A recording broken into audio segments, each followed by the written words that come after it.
PPDs are our topic tonight with Senator Dennis Rodriguez Jr. and Sil Arciaga from Public Health.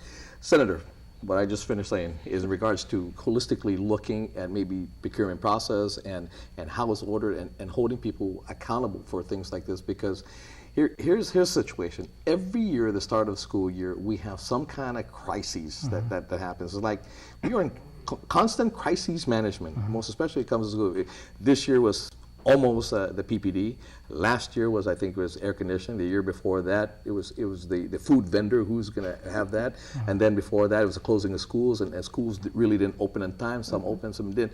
Every year, you know, in a month and a half, 2 months to open school, I mean, we digress before we open the schools. That's right. What can we do? Well, yeah, I mean, it's always been a problem procurement, right? At least for the agencies under my purview, that's something we're going to start looking at, because the hospital's the same way. Is that it seems that you know, things are always done under a threat of an emergency, and it shouldn't work that way, because when you work in those type of conditions, then you tend to you know, expend resources that, you know, you shouldn't have. You know, so, you know, I agree that this has to be, you know, looked at, not just with the health agencies, but just as you had mentioned about the others as well. And we tend to craft bills that become law to attend to the crises.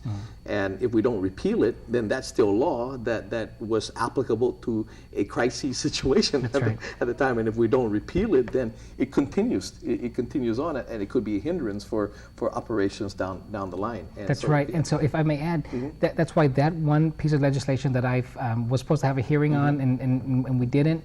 I think that's something we must still continue to move forward, because, you know, I believe in a true emergency situation, the governor of Guam should have the authority to be able to declare an emergency through executive order and suspend, you know, such requirements such as this. Oh, absolutely, and that's what I'm saying, and that's why that was the reasoning behind having to craft that bill, because the governor did not have the authority to do something like that. So he had to be given the authority to do something, and this is the health aspect of this did not allow him to have that opportunity to do that. But you're right. We need to have that in place for that period of time, and hopefully we never have to use it. We don't have to go into crisis management again down the line here. Let's learn, you know. I mean, so what new crisis for next year? I hope not. Hope not. Yeah, hope not. Cecile, you know, you talked about leprosy. You oversee the program as well. Yes, I do. Just give me some numbers on leprosy, because I thought that's something that's long gone already. Our current case rate now for leprosy is we have about 14 cases now. 14 cases? From January to August of this year. What did we have last year? We had a total of 10 cases for the year last year. So we had a jump, we had a spike, yes, had a little spike. We're seeing more cases this year. I tell you what, we're going to make a show. We're going to do a show just on that alone, because you know, I mean, there's a stigma of leprosy. There is. There is a big stigma of leprosy. There was a leopard colony here in Guam.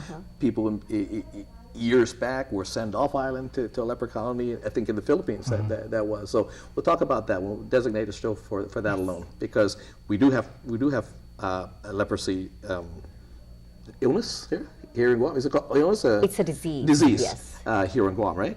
Yes. Absolutely. Absolutely.